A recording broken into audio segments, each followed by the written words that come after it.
Hello dear students and my dear friends, welcome to you all to Royson Creations YouTube channel. ಆತ್ಮೀಯ ವಿದ್ಯಾರ್ಥಿಗಳೇ, ನಾವು ಈ ವಿಡಿಯೋದಲ್ಲಿ 10ನೇ ತರಗತಿಯ ಇಂಗ್ಲಿಷಿನ 4ನೇ ಪದ್ಯವಾದ ದ ಸಾಂಗ್ ಆಫ್ ಇಂಡಿಯಾ ಪದ್ಯದ ಸಮರಿಯನ್ನು ಕೇವಲ 10 ವಾಕ್ಯಗಳಲ್ಲಿ ಸಂಪೂರ್ಣವಾಗಿ ಕಲಿಯೋಣ ಬನ್ನಿ. ನಿಮಗೆ SSLC ಫೈನಲ್ ಎಕ್ಸಾಮಿನಲ್ಲಿ ದ ಸಾಂಗ್ ಆಫ್ ಇಂಡಿಯಾ ಪದ್ಯದ ಸಮರಿಯನ್ನು ಸಾಮಾನ್ಯವಾಗಿ 3 ಅಥವಾ 4 ಅಂಕಗಳಿಗೆ ಕೇಳುತ್ತಾರೆ. ಅದನ್ನು ನಾವು ಈಗ ಬಹಳ ಸುಲಭವಾಗಿ ಸಂಪೂರ್ಣವಾಗಿ ಕಲಿಯೋಣ ಬನ್ನಿ. The poem the song of India is written by VK Gokak. The song of India ಪದ್ಯವನ್ನು ಬರೆದಿರುವವರು ಕವಿಗಳಾದ VK ಗೋಕಾಕ್ ಅವರು. The poem is in the form of a dialogue between the poet and mother India. ಈ ಪದ್ಯವು ಭಾರತ ಮಾತೆ ಮತ್ತು ಕವಿಗಳಾದ VK ಗೋಕಾಕರ ನಡುವೆ ನಡೆದಿರುವಂಥ ಒಂದು ಸಂಭಾಷಣೆಯ ರೀತಿಯಲ್ಲಿ ಇದೆ. The poet wants to sing about the beauty and glory of India. ಕವಿಗಳಾದ VK ಗೋಕಾಕ್ ಅವರು ಭಾರತದ ಸೌಂದರ್ಯ ಮತ್ತು ವೈಭವತೆಯ ಬಗ್ಗೆ ಹಾಡನ್ನು ಆಡಲು ಇಚ್ಛಿಸುತ್ತಾರೆ. Mother India wants the poet to sing about the beggars, lepers, the filth and the dirt.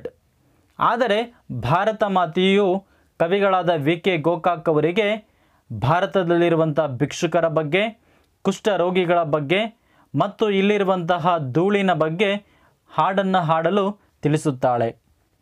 The poet wants to sing about the great history and great men of India. ಕವಿಗಳು ಭಾರತದ ಇತಿಹಾಸದ ಬಗ್ಗೆ ಮತ್ತು ಭಾರತದಲ್ಲಿ ಇದ್ದಂತಹ ಮಹಾನ್ ವ್ಯಕ್ತಿಗಳ ಬಗ್ಗೆ ಹಾಡನ್ನು ಹಾಡಲು ಇಚ್ಛಿಸುತ್ತಾರೆ.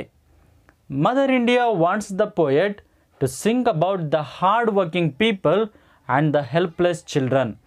ಆದರೆ ಭಾರತ ಮಾತೆ ಕವಿಗಳಿಗೆ ಭಾರತದಲ್ಲಿ ಕಷ್ಟಪಟ್ಟು ದುಡಿಯುತ್ತಿರುವ ಜನರ ಬಗ್ಗೆ ಮತ್ತು ಅಸಹಾಯಕ ಮಕ್ಕಳ ಬಗ್ಗೆ ಹಾಡನ್ನು ಹಾಡುವಂತೆ ಹೇಳುತ್ತಾಳೆ. The poet wants to sing about the industries, technology and atomic age. ಕವಿಗಳು ಭಾರತದಲ್ಲಿರುವಂಥ ಕಾರ್ಖಾನೆಗಳ ಬಗ್ಗೆ, ತಂತ್ರಜ್ಞಾನದ ಬಗ್ಗೆ ಮತ್ತು ಪರಮಾಣು ಯುಗದ ಬಗ್ಗೆ ಹಾಡನ್ನು ಹಾಡಲು ಇಚ್ಛಿಸುತ್ತಾರೆ. ಆದರೆ ಭಾರತ ಮಾತೆ ಏನಂತ ಆನ್ಸರ್ ಮಾಡ್ತಾಳೆ ಅಂತೇಳಿ ನೋಡೋಣ. Mother India wants the poet to sing of the strikes and the iron men.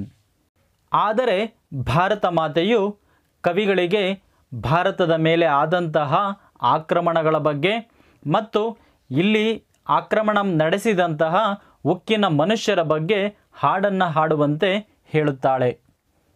The poet becomes angry and asks mother India if there is no song he can sing wholeheartedly. ಕವಿಗಳಿಗೆ ಭಾರತ ಮಾತೆಯ ಈ ಮಾತನ್ನು ಕೇಳಿ ತುಂಬ ಸಿಟ್ಟು ಬರುತ್ತೆ. ಅವರು ಭಾರತ ಮಾತೆಯನ್ನು ಈ ರೀತಿ ಪ್ರಶ್ನೆ ಮಾಡ್ತಾರೆ, ಮನಪೂರ್ವಕವಾಗಿ ನಿನ್ನ ಬಗ್ಗೆ ಹಾಡನ್ನು ಹಾಡುವುದಕ್ಕೆ ಯಾವುದೇ ಹಾಡು ಇಲ್ಲವೇ ತಾಯಿ ಎಂದು ಪ್ರಶ್ನೆಯನ್ನು ಭಾರತ ಮಾತೆಗೆ ಕವಿಗಳು ಮಾಡುತ್ತಾರೆ. At that mother India rises up and writes the book of morrow signifying the bright future of India. ಕವಿಗಳ ಈ ಮಾತನ್ನು ಕೇಳಿದ ಭಾರತ ಮಾತೆಯು ಎದ್ದು ನಿಲ್ಲುತ್ತಾಳೆ ಮತ್ತು ನಾಳೆಯ ಪುಸ್ತಕವನ್ನು ಬರೆಯುತ್ತಾಳೆ. ಈ ನಾಳೆ ಎಂಬ ಪುಸ್ತಕ ಭಾರತದ ಬರಲಿರುವಂತಹ ಉಜ್ವಲ ಭವಿಷ್ಯವನ್ನು ಮುನ್ಸೂಚಿಸುತ್ತದೆ. ಆತ್ಮೀಯ ವಿದ್ಯಾರ್ಥಿಗಳೇ, ನಾವು ಇದುವರೆಗೂ ದ ಸಾಂಗ್ ಆಫ್ ಇಂಡಿಯಾ ಪದ್ಯದ ಸಮರಿಯನ್ನು ಸಂಪೂರ್ಣವಾಗಿ ಕಲಿತಿದ್ದೇವೆ. ಈ ವಿಡಿಯೋವನ್ನು ನೋಡಿದ್ದಕ್ಕಾಗಿ ನಿಮಗೆ ಧನ್ಯವಾದಗಳು. ಈ ವಿಡಿಯೋ ನಿಮಗೆ ಇಷ್ಟವಾಗಿದ್ದರೆ ದಯವಿಟ್ಟು ಲೈಕ್ ಮಾಡಿ, ಶೇರ್ ಮಾಡಿ ಮತ್ತು ಇನ್ನೂ ಹೆಚ್ಚಿನ ವಿಡಿಯೋಗಳಿಗಾಗಿ ನಮ್ಮ ಯೂಟ್ಯೂಬ್ ಚಾನಲನ್ನು ಸಬ್ಸ್ಕ್ರೈಬ್ ಮಾಡಿ ಅಂತೇಳಿ ನಾನು ನಿಮ್ಮಲ್ಲಿ ಕೇಳಿಕೊಳ್ತಾ ಇದ್ದೀನಿ. Thank you dear students for watching this video.